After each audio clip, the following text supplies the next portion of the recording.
Huda, Ice, Glass, Tweak, Crank, Chizo, Shards, Crystal. the Magic Dragon. Meth. If we're out in public, it's gonna be called Tina because it sounds like you're just talking about a girl. It doesn't sound like you're talking about one of the worst drugs in American history.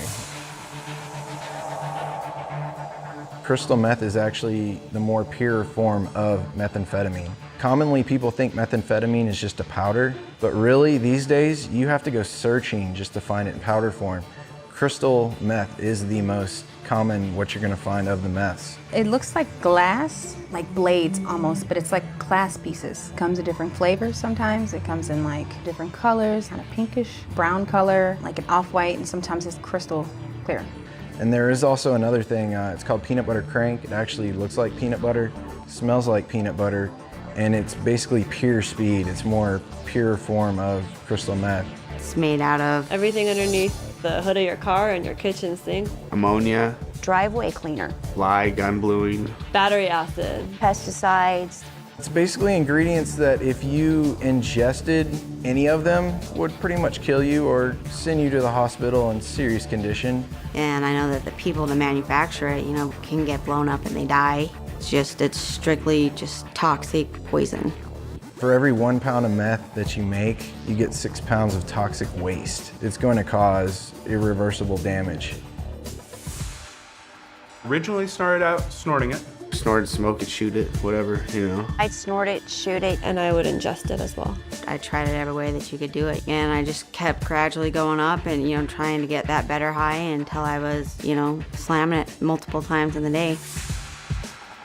I was 13 when I first started doing it. Started about the age of 16. First time I did it, I was 17. I was at my brother's house. He was sitting out there smoking it, and he offered it to me. Got into it because I wanted to impress a guy. It was utter curiosity, maybe boredom. I started off just having fun and hanging out. It was a social thing. My parents in my school sent me to a rehab because I got caught smoking weed at school. Just met some people there and I started, hanging out with them when I got out, and they introduced me to it. One day they pulled out, a crystal meth pipe and were smoking it, and I had no idea what it was. And I thought, okay, well, this can't be that bad, everyone else is doing it. I decided since I already smoked marijuana, maybe try this meth thing, so big mistake. Once I tried it that one time, just this instant euphoria, like it probably kicked in within 10 to 30 seconds of smoking it. At first you feel really good, and I felt like I was on top of the world. And it lasts for quite a long time, for some people up to 12 hours. When you come down from it, it's like the complete opposite. And I started coming off of it the next morning. That's when I actually called the drug dealer and said, is this supposed to happen? He's like, yeah, but there's an easy remedy, you just do more. Or once you start and get going, there's no stopping it.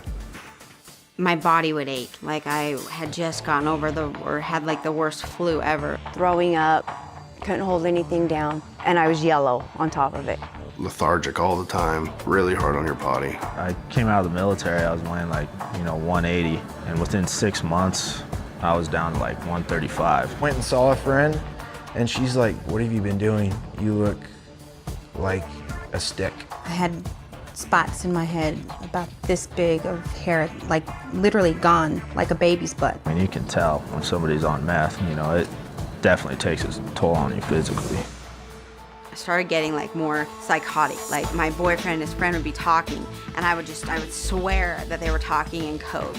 I would be hallucinating so bad where I'd see things in my room, see things that weren't there like bugs, or see things crawling on me, picking at my arm and trying to get these bugs out of my arm. I spent 6 hours not moving other than picking at my face in front of the mirror. By the end of the night, I had huge gashes all over my face, I'd have them on my arms, I'd have them on my legs. I was up for my 8th day with no sleep and no food, watching the walls move.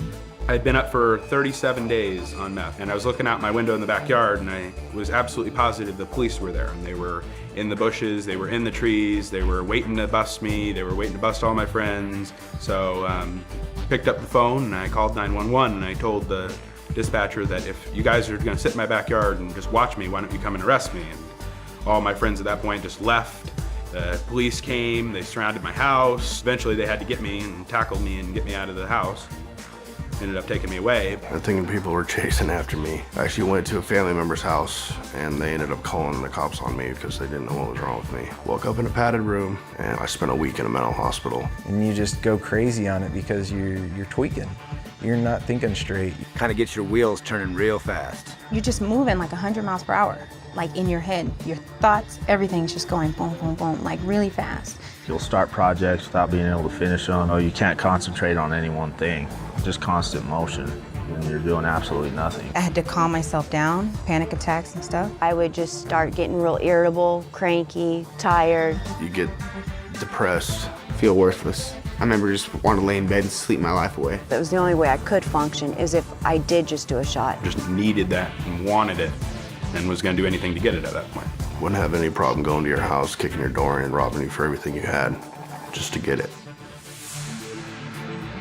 Makes you not care that you're wasting your life away. Makes you not care that your sister cries at night because her brother is out committing crimes and manufacturing methamphetamines. Had completely kidnapped me, mind and soul, and the more I did, the more it built up inside of my body. I noticed in myself short-term and long-term memory loss, nerve damage, my muscles sometimes twitch, just things that seem to be irreparable. My gums have permanent damage. I have permanent bone loss underneath my gum line. I have an eroded esophagus now. 6 years ago, it was near cancerous. I still have problems today with it. I mean, really bad heartburn.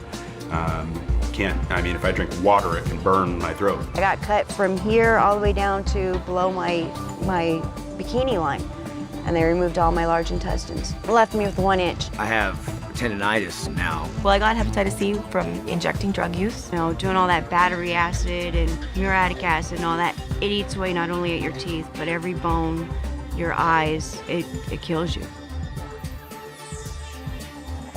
You are the company you keep. So if you're hanging out with people that do drugs, you're gonna do drugs. I don't care who you are, you're not going to be able to function better on drugs. Of course, I was always warned as a young kid, stay away from this, stay away from that. Whereas knowing what I know now, yeah, I would have definitely avoided it. Nobody ever told me when I started it that, hey, this is an extremely deadly poison. If anybody had actually told me what it would really do to me, I would have walked right away from them and told them they're crazy. There's nothing cool about it. There's nothing fun about it. It's deceiving at first, but it'll just take you to a place of going nowhere. Becoming addicted for just one try or just one time, it's not worth it because that one time can kill you. A couple nights of fun could lead to a whole lifetime of destruction. Look at the pictures, they don't lie, like the mug shots, they don't lie.